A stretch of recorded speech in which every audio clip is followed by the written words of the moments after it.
जो चतुर्युगा चला है, सतयुग, त्रेता, द्वापर और फिर कलयुग, इस वाले त्रेता में भगवान राम नहीं आए थे, है ना, वो उससे पिछले कल्प में आए थे। पर द्वापर में भगवान कृष्ण आए, और इसी इसी वाले जो हमारा द्वापर के बाद जो कलयुग, ये वाला कलयुग स्टार्ट हुआ, उसमें चैतन्य महाप्रभु आए। भगवान श्री कृष्ण की रूप माधुरी, अध्याय 10 of the teachings of lord Chaitanya. मंथम मंथम श्री कृष्ण मदन मोहन है। व्रज व्रज रमणियों की सेवा स्वीकार कर उन्हें अनुग्रहित करने के कारण भी वे मदन मोहन हैं। कंदर्प दर्प दलन करके नव कंदर्प रूप से वे रास क्रीड़ा करते हैं। रूप, रस, गंध, स्वर तथा स्पर्श नामक अपने पंचशर द्वारा गोपी मन मंथन होने से भी वे मदन मोहन है। उनके कंठ में विराजित हार के मोती हंस श्वेत है तथा मौलिक मंड मोर मुकुट के इंद्रधनुषीय शोभा है। उनका पीतांबर विद्युत के समान है तथा श्री कृष्ण स्वयं नवोदित घनश्याम मेघ है। गोपियां उनके चरणों की नुपुर है तथा मेघ के शस्य श्यामला धरा पर बरसने के समान ही ऐसा प्रतीत होता है कि अपनी लीला अमृत रूप करुणा का परिवर्षण करके श्री कृष्ण गोपी भाव का पोषण कर रहे हैं। वर्षा काल में आकाश में विचरणशील पक्षी गण तथा इंद्रधनुष का भी दर्शन होता है। सखाओं सहित गोचरण लीला करते हुए वृंदावन बिहारी श्री कृष्ण स्वच्छंद विहार करते हैं।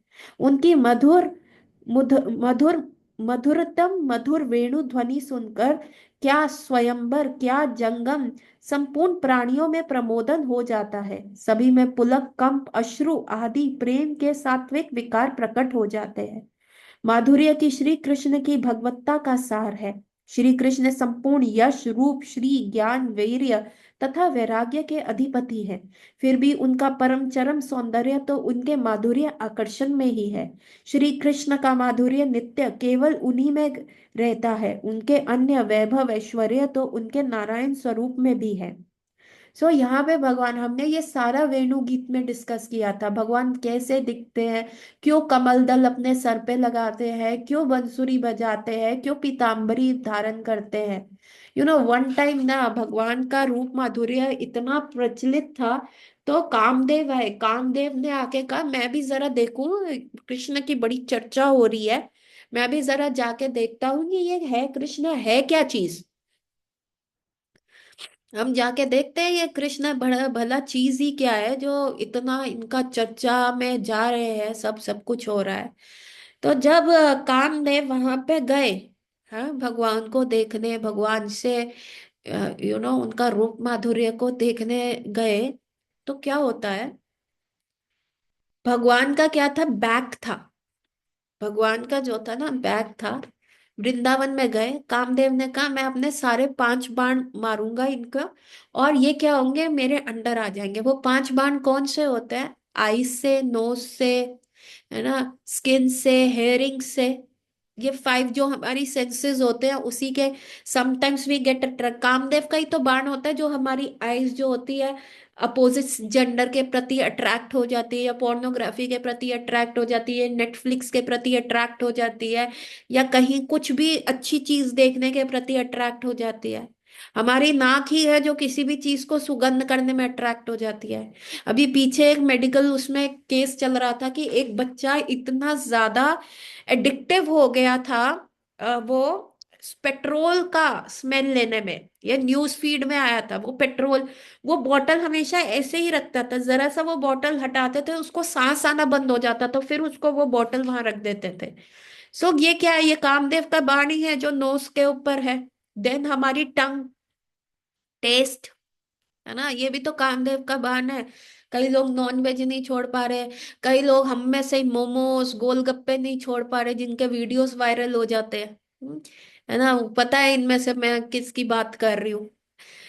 तो ये हमारा कामदेव का ही तो बाण है जो वो टेस्ट बर्ड पे आके लग जाता है।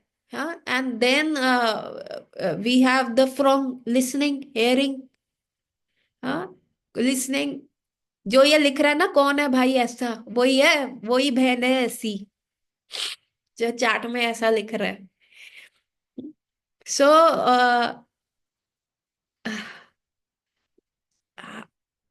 हाँ, जतिन कह रहा है कुछ ज्यादा ही बांध लगते हैं हर 2 घंटे में, है ना। तो किसी के, सबकी अपनी अपनी वीकनेस है, किसी को हेयरिंग का है ना, क्या हेयर कर रहे हैं, म्यूजिक हेयर कर रहे हैं, रैप हेयर कर रहे हैं, है ना। सो दी, और किसी को टच, टच क्या है, अपोजिट जेंडर को टच कर लो। हाँ, कुछ अच्छी गाड़ी ले आओ तो उसको टच कर। सो ऑल, है ना। आइस का एक और है, आजकल तो सेल्फियां खींचो, रीले बनाओ, उस पे कितना हमारा आ रहा है, वो सारी चीजें देखना। सो एवरीथिंग जो है, वी गेट अट्रैक्टिव। तो कामदेव ने कहा, मेरे पास तो, मेरे क्विवर में, मेरी बाण शैया में 5 ऐसे बाण हैं, मैं कृष्ण पे करता हूँ, कैसे नहीं वो मेरे पास आते हैं। और कामदेव अपने 5 बाण इकट्ठे चलाने लगे, और कृष्ण अभी बैक थे, और एकदम से कृष्ण मुड़े, सी, ही वाज, कृष्ण पूरे भी नहीं मुड़े, कंधे के ऊपर हल्का सा मुख ऐसे दिखता है ना, जिसमें पूरा फेस नहीं दिखता, अगर कोई ऐसे पीछे खड़ा है और हल्का सा कंधे पे देखे। और अभी भगवान की, कामदेव ने आई भी नहीं देखी, बस ये ब्रुकुट, ये आईब्रो, ये ब्रुकिटा, जो ब्रुकिटा क्या कहते हैं, आईब्रो बोल देते हैं, मैं हिंदी में वर्ड नहीं प्रोनाउंस ढंग से कर पा रही। भगवान ने सिर्फ ये अपनी आईब्रोज हल्की सी यू रेस करी, हल्की सी रेस करी, और कामदेव क्या हुए, वहीं पे फेंट हो गए। कामदेव क्या हुए, वहीं पे फेंट हो गए, गिर गए। और उनको नहीं पता कि क्या हुआ, किसने किस पे बाण छोड़ दिए। ऐसे भगवान जो कामदेव को भी, अनंत कोटि कामदेव को भी अपने माधुर्य से मूर्छित कर सकते हैं, वैसे कृष्ण है, उनका माधुर्य जो है बहुत अट्रैक्टिव है। अभी आप क्या करते हो, अच्छा, जो कामदेव है वो सारी कामनाएं जागृत कर देते हैं क्या, कोई कोई सी भी, हाँ, कामदेव सारी कामनाएं जागृत कर देता है। एक्चुअली कामदेव का क्या नाम है, कामदेव को शिवजी ने जला दिया था। Getting my point. आपको ये स्टोरी पता है ना कि एक राक्षस था, और उस वो राक्षस सिर्फ कामदेव के, वो शिवजी के पुत्र से ही मर सकता था, मतलब कार्तिकेय को वो राक्षस मारना था। और अभी शिवजी क्या हुए, पार्वती से शादी करी, अभी अभी शादी करी है, but instead of having the honeymoon period, Shivji क्या हुए, तपस्या में चले गए। और सारे, जैसे ही उस राक्षस को पता चला कि रे शिवजी तो तपस्या में चले गए, और शिवजी की तपस्या कोई चुन्नू मुन्नू टाइप्स तो होती नहीं है कि हफ्ते में निकल जाएगी, या 2 घंटे में खुल जाएगी, या एक साल में हो जाएगी, इतने इतने युगों से चलती है। तो फिर उस राक्षस ने कहा, देखिए ब्रह्मा जी, मुझे तो आप ये वरदान दीजिए, मैं तो शिव जी के पुत्र से मरूं और किसी से ना मरूं। और वो राक्षस ने इस बात का फायदा उठा के कि भैया शिव जी तो निकल गए तपस्या करने, अब पार्वती जी के पास कैसे पुत्र आएगा, पति का संग मिलेगा तभी तो पुत्र आएगा। तो इस बात का फायदा उठाते हुए उस राक्षस इतना उद्दंडी हो गया, पूरे संसार में उसने तहस महस कर दी। अभी क्या करे शिव जी की, वो तपस्या को भंग करने के लिए अब कौन सैक्रिफाइस है। तो it was finally Kamdev, Kamdev को बुलाया गया कि आप अपने 5 तीर छोड़िए, शिव जी को अट्रैक्ट कीजिए।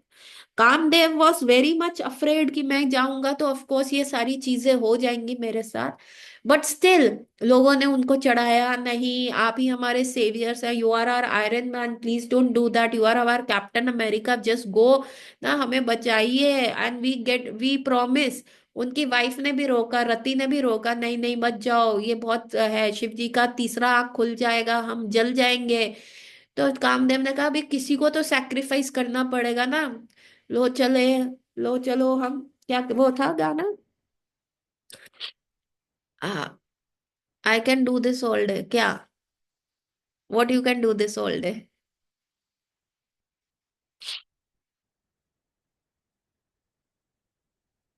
अच्छा, डायलॉग है, अच्छा। तो शिवजी ने, कामदेव ने कहा चलो चलो, आई विल गो। और कामदेव जो है वहां पे गए, और उन्होंने, नहीं नहीं, लो चलो हम देवर की बारात नहीं लेके, ये गाना नहीं गा रही थी। लो चलो हम, लो चले हम, वो बॉर्डर फिल्म का गाना है, बॉर्डर फिल्म का गाना नहीं है। देश तुम्हारे हाथ में सौंप के, कफन सर पे पहन के, कुछ ऐसा गाना है। ऐसा बॉर्डर फिल्म में गाना है, तो कामदेव ने कहा समवन नीड टू सैक्रिफाइस। तो कामदेव जो थे वो चले गए सैक्रिफाइस देने के लिए। बाकी सबने प्रॉमिस कर दिया अगर कुछ भी प्रॉब्लम होती है ना, कुछ भी ऐसा प्रॉब्लम होता है तो हम क्या कहते हैं, हम आपकी कुछ ना कुछ सॉल्यूशन करेंगे। अगर आपका बॉडी भी खराब हो जाता है तो हम कोई ना कोई सॉल्यूशन करेंगे। और वही जिसका डर था वही हुआ। कामदेव ट्राइड एवरीथिंग, ऑल्दो उन्होंने शिव जी की तपस्या भंग तो कर दी। शिव जी को भी देखो भाई, देखो समझने वाली बात है, इतनी सुंदर बीवी पार्वती, सो ब्यूटीफुल, नई नई शादी, और शिव जी को कहाँ मन लग रहा है, तपस्या में। भगवान का नाम इतना रमणीय, शिव जी क्या करते हैं, राम राम राम राम राम। मतलब वो नेम नेक्टर है, वो नेम में इतना टेस्ट आ रहा है कि उनको बाकी सारी चीजों से ही हैज बिकम सच अ विरागी। है ना, सबसे बड़ा प्लेजर क्या होता है, सेक्स का प्लेजर होता है। सबसे बड़ा प्लेजर क्या है, सबसे बड़ी इंडस्ट्री है पोर्नोग्राफी की। है ना, कोई एडिक्टिव होता है, although pornography is ban in India, कोई एडिक्टेड है तो वो बता देगा कि भैया वीपीएन, पता नहीं कोई मेरे को बता रहा था कि ऐसे ऐसे हम डाउनलोड करके भी देख लेते हैं मैडम। है ना, तो ये सारी चीजें हम कर लेते हैं। तो what is this, this is the biggest industry. ये हमारे आज के युवाओं को वीक बना रही है। और शिव जी को देखो, ही इज लीस्ट इंटरेस्टेड, और वो तपस्या में बैठ गए, वो राम नाम की तपस्या में ऐसा बैठ गए, ऐसा घुल मिल गए कि now he is least concern. और जिसने उनकी तपस्या खोली, उनका थर्ड आई, हाँ, थर्ड आई खुल गया, और कामदेव जो है पूरा बर्न हो गया, कुछ नहीं बचा, सिर्फ राख। तो कामदेव को क्या कहते हैं, अनंगा कहते हैं, जिसका कोई अंग नहीं। है ना।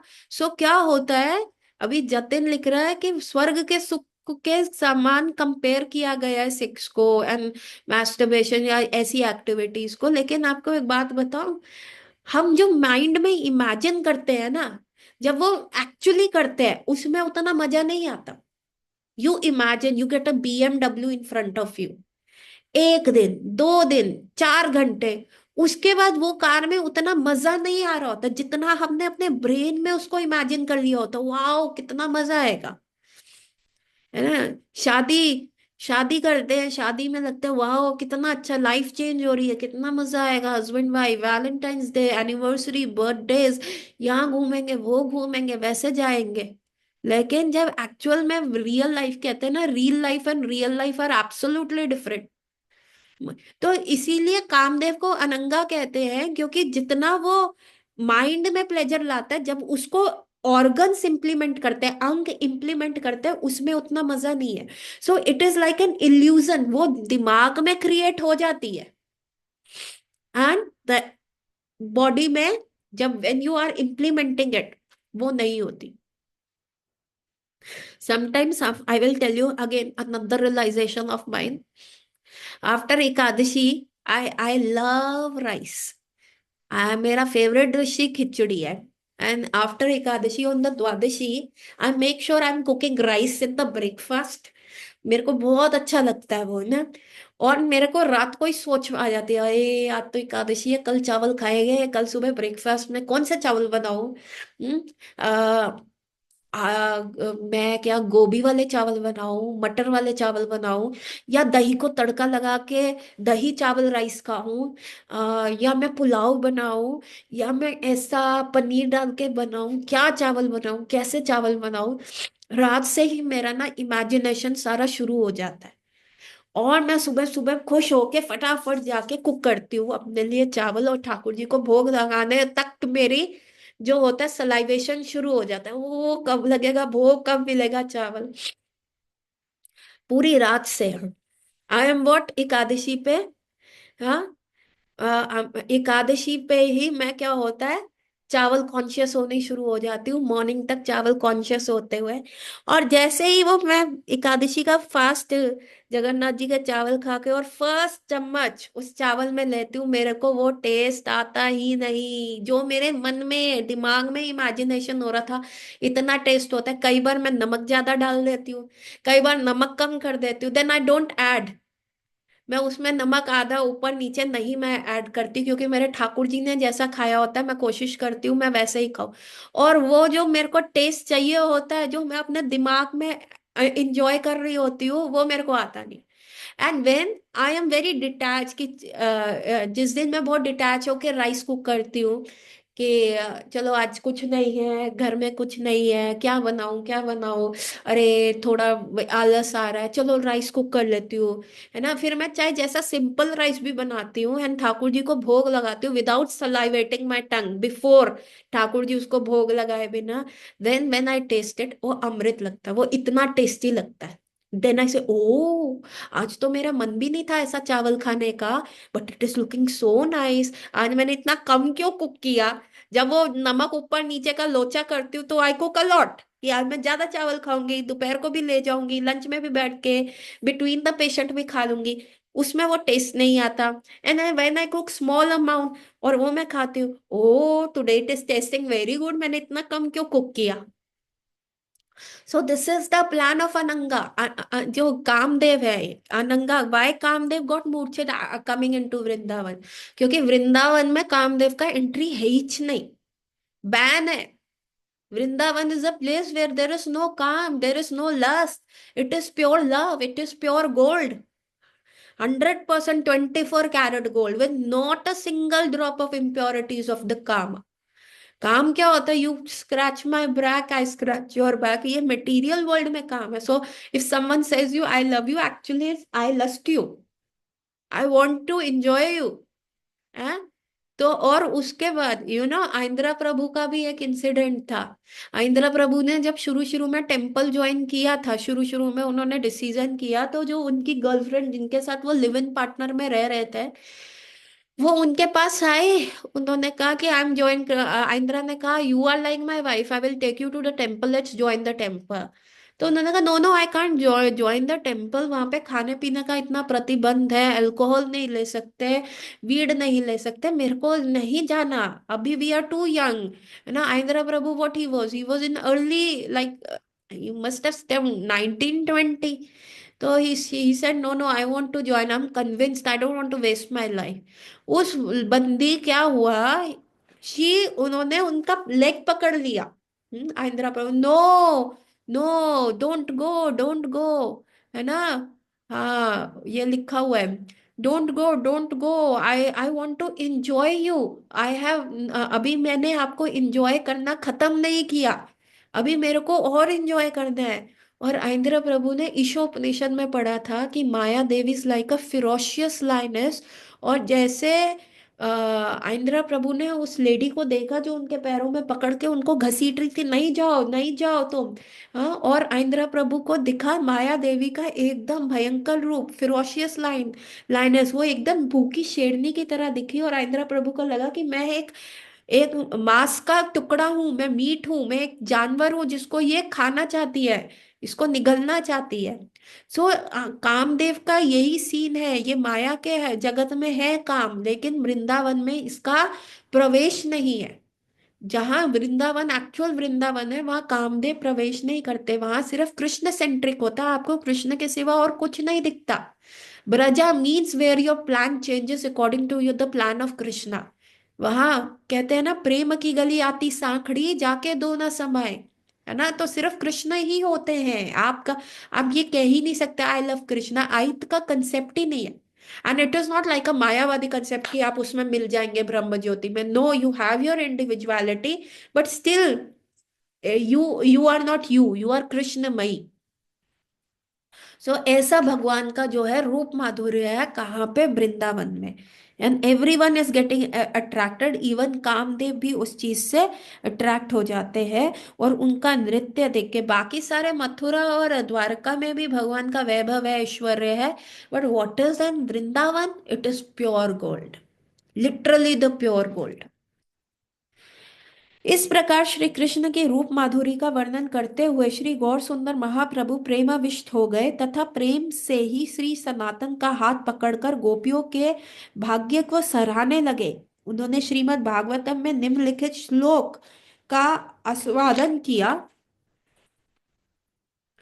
व्रजमणियों ने भला कौन सी तपस्या की थी जिसके प्रभाव से उन्हें श्री कृष्ण की रूप अमृत का पान किया। श्री कृष्ण का वह रूप असमौधुर्य लावण्य का सार स्वरूप तथा सब ऐश्वर्यों का एकांत आश्रय है। तो गौर सुंदर जो है सनातन इतने एक्सटेसी में चले गए भगवान के इस रूप माधुर्य को डिस्क्राइब करते हुए कि उन्होंने सनातन गोस्वामी का हाथ पकड़ लिया और कहा, ओ सनातन, ये गोपियों ने क्या तपस्या करी कि जिनको इनको कॉपीराइट मिल गया भगवान का इतना सुंदर रूप माधुर्य को देखने का। हम्म, ये इन्होंने ऐसा क्या किया, ऐसा किया। और आप देखेंगे वेणु गीत में हमने क्या किया, राधा रानी क्या कंस कस रही है। अरे इस वेणु ने ऐसी क्या तपस्या करी थी कि जो ये भगवान का रूप माधुर्य पी रहा है। देखिए वृंदावन में भी ईर्ष्या है, लेकिन दिस इज अ स्पिरिचुअल ईर्ष्या। क्यों, मैं क्यों नहीं आगे बढ़ा, है ना। यहाँ मटेरियल वर्ल्ड में क्या है, मैं नहीं कर सकता तो तू भी नहीं करेगा, मैं भी घर बैठा तू भी घर बैठ। मैं अगर सक्सेसफुल नहीं हुआ तो मैं ऐसा कार्य करूंगा कि तू भी घर बैठेगा, तू भी सक्सेसफुल नहीं होगा, है ना। और वहां Vrindavan, yes there is a mood off service कि हम भी ठाकुर जी को और सर्व करें। ये कैसे कैसे ठाकुर जी की कृपा इसको मिले। So this is transcendental. Everything is transcendental over there. Taruna अमृत परावर स्वरूप श्री कृष्ण शिव विग्रह में लावण्य की तरंगे कलोलित होती रहती है। रूप तरंगे तथा वंशी ध्वनि जनित भाव चक्रवात में गोपियों का मन पत्तों के समान उड़ता है। जो तरुण अमृत है, तरुण अमृत का मतलब होता है भगवान जो नव किशोर अवस्था है। मतलब तरुण का मतलब क्या होता है, एकदम नया, एकदम खिला हुआ, है ना, एकदम अभी अभी ये खिला है। तो वैसी तरुण अवस्था को देख के भगवान का रूप लावण्य इतना सुंदर लगता है जो सबको मोहित कर लेता है। और इतने सुंदर होने के बाद सोने पे सुहागा क्या है, जो वो उनका वेणु माधुरी है, जो वो बांसुरी बजाते हैं, ओ हो। तो ये तो ऐसा लगता है चक्रवात हो गया, एक ऐसे हवा का वर्लपूल आ गया और उसमें क्या है, गोपियां जो है उड़ रही हैं पत्तों की, सूखे पत्तों की भांति उस वर्लपूल से कंट्रोल होके जहां वर्लपूल लेके जा रहे हैं गोपियां वहीं पे उड़ती जा रही है। सोने पे सुहागा क्या, भगवान सुंदर इतने, ऊपर से वेणु हाथ में पकड़ ली। हम्म? इस प्रकार श्री कृष्ण पदारविंद पर गिरने पर उनका पुनः उदय नहीं होता। अन्य सारे सौंदर्य श्री कृष्ण के रूप माधुर्य के आगे नगण्य है। जो भी इस संसार में और कोई भी सौंदर्य है वो, यहाँ देखिए कितना बड़ा वर्ड लिखा हुआ है कि भगवान के सामने नंगे है, कुछ भी नहीं है उनका रूप माधुर्य, कुछ भी नहीं है। इससे बढ़कर अथवा उनके सामान्य अन्य कोई सौंदर्य नहीं है। वो इतने सुंदर है कि वो स्वयं अपने प्रतिबिंब को देख के आकर्षित हो जाते हैं। इसका मतलब ये नहीं है कि he is a narcissist, he is so beautiful. भगवान इज वेरी हम्बल। नार्सिस्ट क्या होता है, नार्सिस्ट वो व्यक्ति होता है जिसको अपने सिवा कोई और कुछ सुंदर नहीं दिखता। Oh I am so beautiful, oh you bloody people, तुम ऐसे दिखते हो, तुम्हारी नाक नहीं टेढ़ी, तुम्हारी आंख ऐसी नहीं है। So these people are narcissist, जो अपने आप में ही फुल होते हैं। ओ मेरे बाल कितने अच्छे हैं, तुम्हें कोई हक नहीं बनता इतने सुंदर दिखने का। So this is, yes this is the narcissist. I can not speak this name, right Jatin, to on this public platform, and these people are very, आप देखेंगे जो आजकल सेल्फी कल्चर है वो हम सबको नार्सिस्ट ही बना रहा है। जो हमें ये सेल्फी कल्चर जो है वो हमें तमोगुण में लेके जा रहा है। हम सिर्फ उसी में इतने वो हो जाते हैं कि हम आगे बढ़ ही नहीं पाते। सो मैंने इसके ऊपर एक लेक्चर भी दिया था कि नार्सिस्ट होने से क्या होता है। जो हम नार्सिस्ट बन जाते हैं तो हमारे बॉडी का किस पार्ट फेल हो जाता है ना।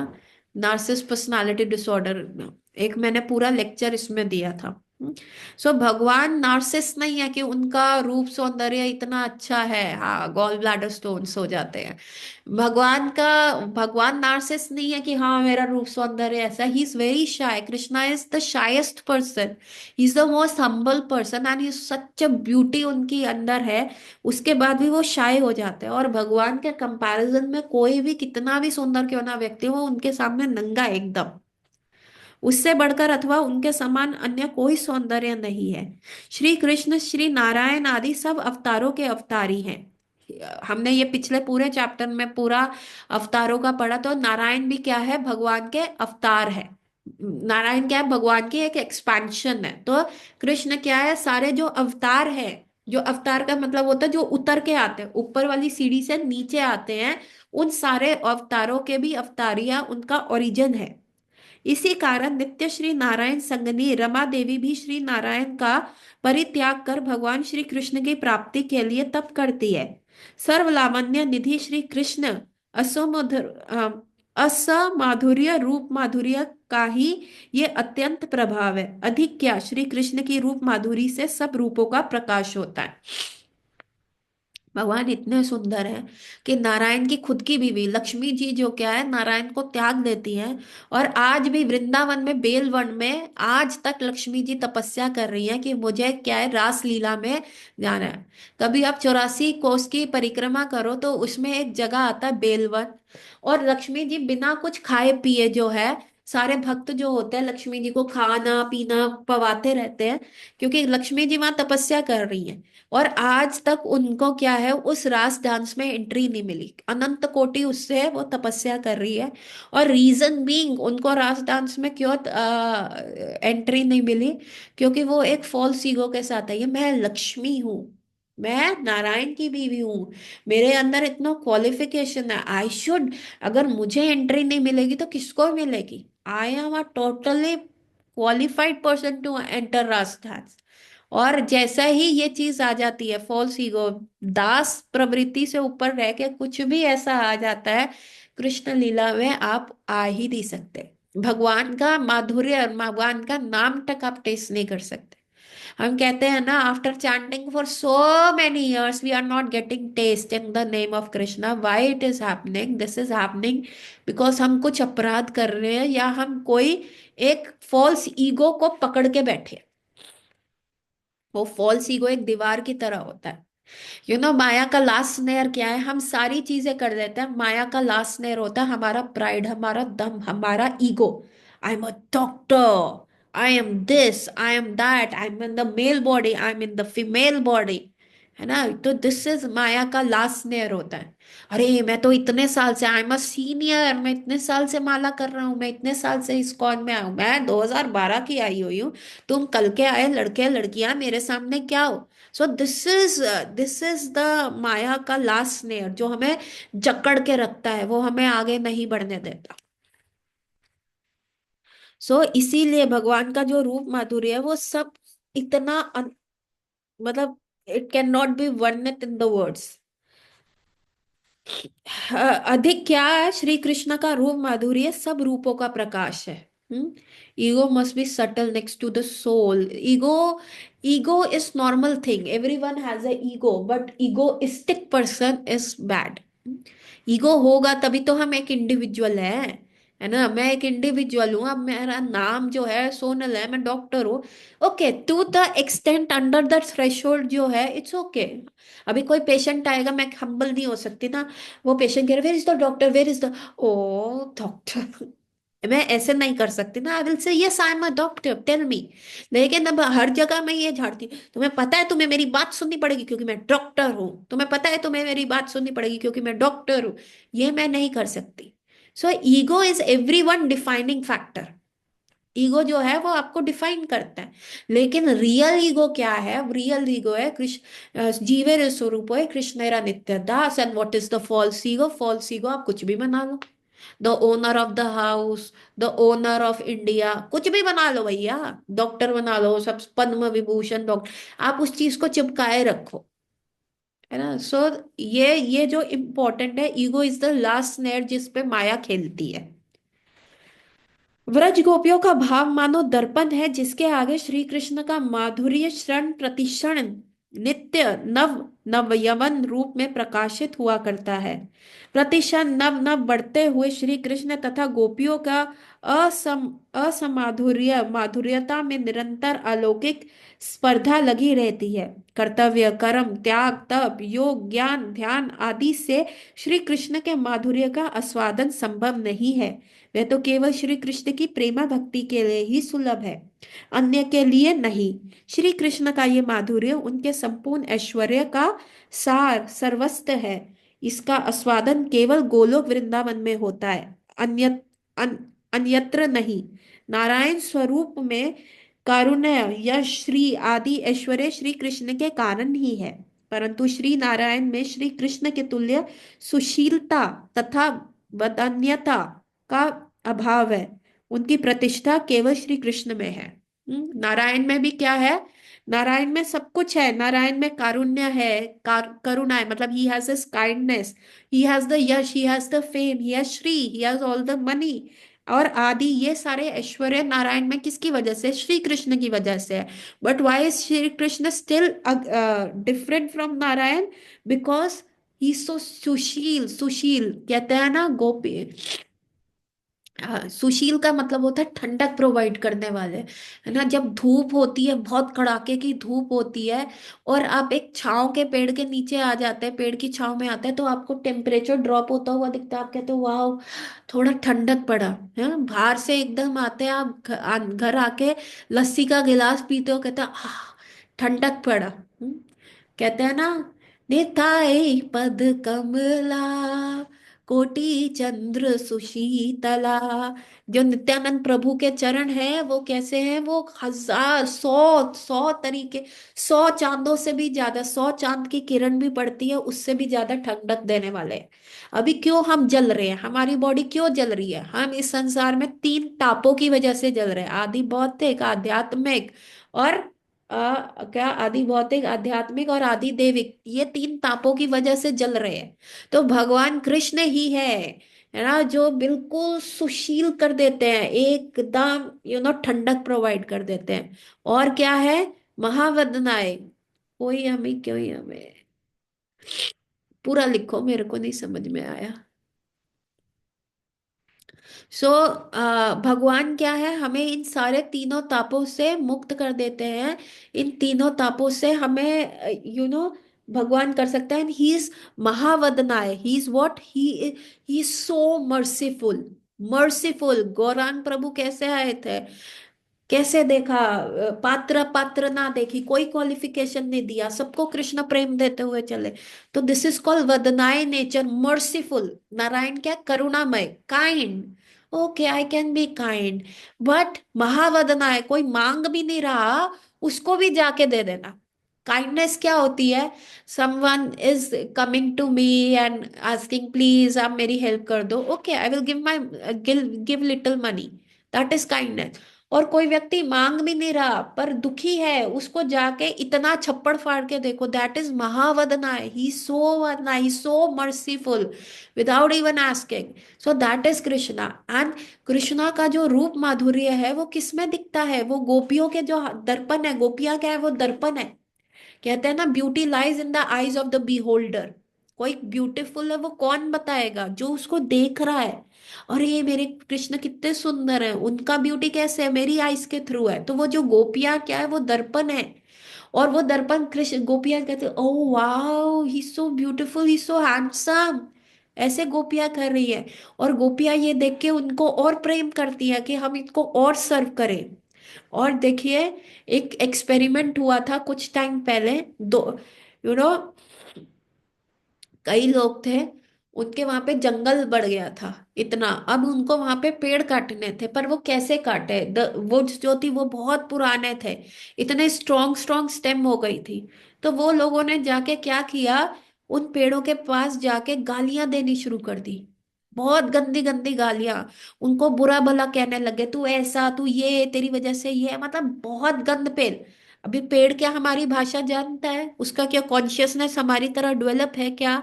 है ना, सबसे लुप्त कॉन्शियसनेस पेड़ का होता है, सबसे छुपा हुआ कॉन्शियसनेस। एंड वो लोग इतनी गालियां देने लगे, एक हफ्ता उन्होंने रज के पेड़ों को गालियां दी। उसके बाद जब वो पेड़ काटने आए, एक एक्स के माइंड यू वो पेड़ बहुत पुराने थे, उनके तने इतने इतने मोटे थे, पर एक एक्स के प्रहार से वो पेड़ गिर गए। एक एक्स के प्रहार से, है ना। तो क्या होता है, जो शब्द होते हैं कि कोई आपको कितना लव करता है उतना आप ब्यूटीफुल करते हैं। जब हम कृष्णा कॉन्शियसनेस में आते हैं, आपका कृष्णा कॉन्शियसनेस आप टेस्ट कर रहे हैं, वो कैसे पता चलेगा? आप कृष्ण के प्रति एक कदम बढ़ाते हैं तो कृष्ण आपके प्रति 10 कदम बढ़ाते हैं। और वो कृष्ण का रेसिप्रोकेशन होता है, जो हमारे चेहरे पे ब्यूटी की तरह दिखता है, जो हमारे आचार्य श्रेणी में दिखता है। They look so young, that is the reciprocation of Krishna, है ना। कोई हमें अच्छे से खाना खिलाए, प्यार से करे, तो हम और फलते फूलते हैं। हमें अपने बचपन में माता का अच्छा प्यार मिला, तभी हम इतने स्टेबल हुए। मेरे पास बच्चे आते हैं जिनकी माँ सिर्फ वर्किंग है, they don't get that kind of a time from there mother. और जब उनको वो वाला समय नहीं मिलता, उन बच्चों का डेवलपमेंट अलग होता है। और जो मदर्स होती है, जो पूरा फुल इन्वेस्ट करती है अपने बच्चों में, उनका डेवलपमेंट एकदम अलग होता है। Getting my point? सो भगवान कृष्ण का रूप सौंदर्य देख के गोपियों के मन में आता, कितना सुंदर है, उनका और प्रेम बढ़ता है, और सर्विस भाव बढ़ता है। और जैसे ही वो सर्विस भाव बढ़ता है, भगवान कृष्ण का ब्यूटी और बढ़ जाता है। भगवान का ब्यूटी बढ़ जाता है, वहां गोपियों का सर्विस भाव और बढ़ता है। भगवान का ब्यूटी बढ़ता है, वहां गोपियों का सर्विस भाव बढ़ता है। गोपियों का सर्विस भाव बढ़ता है, प्रेम बढ़ता है, भगवान का ब्यूटी बढ़ता जाता है। तो this is all going like a competition. ये सब एक कॉम्पिटिशन के समान होता रहता है ना। कि यहाँ भगवान ब्यूटीफुल हो रहे हैं, गोपियां जो हो रही है वो क्या हो रही है, गोपियों का और लव बढ़ रहा है। तो ये प्रतिस्पर्धा वृंदावन में चलती रहती है। इसीलिए भगवान का नव किशोर, नव क्यों है, always looking new, more and more new. और नए दिख रहे हैं, और नए दिख रहे हैं। इसलिए भगवान ओल्ड नहीं होते। Because that love of the gopis जो है, वो दर्पण जो है, वो और चमकदार होता रहता है, जिसमें भगवान अपने आप को देखते हैं। Are you all getting my point? Yes और नो? श्रीमद् भागवतम के श्लोक में श्री सनातन के साथ आस्वादन करते हुए श्री गौर सुंदर महाप्रभु ने एक और अन्य श्लोक पढ़ा। गोपांगनाओं के लिए श्री कृष्ण की रूप माधुर्य का आस्वादन नित्य सेवन था। वह अनेक सौंदर्य सार, सरस्वता मुखारविंद, मकराल कुंडल मणित वर्ण, उन्नत ललाट तथा मादक मुस्कुराहट का निरंतर दर्शन करती थी। क्या क्या देखती थी गोपियां? उनका सुंदर चेहरा, मुखारविंद, लोटस लाइक फेस, उसके ऊपर मकराट, फिश वाले कुंडल, है ना, फिश के कुंडल भगवान पहनते हैं। और उन्नत ललाट, इतना बड़ा ललाट, इतना सुंदर चमकदार ललाट। और उनकी मादक मुस्कान, हल्की हल्की मुस्कान। और उनका निरंतर वो दर्शन करती थी। एवरी गोपी वो स्टक, कभी उनकी आईज पे, सारी भगवान चले जाते थे ना, जब भगवान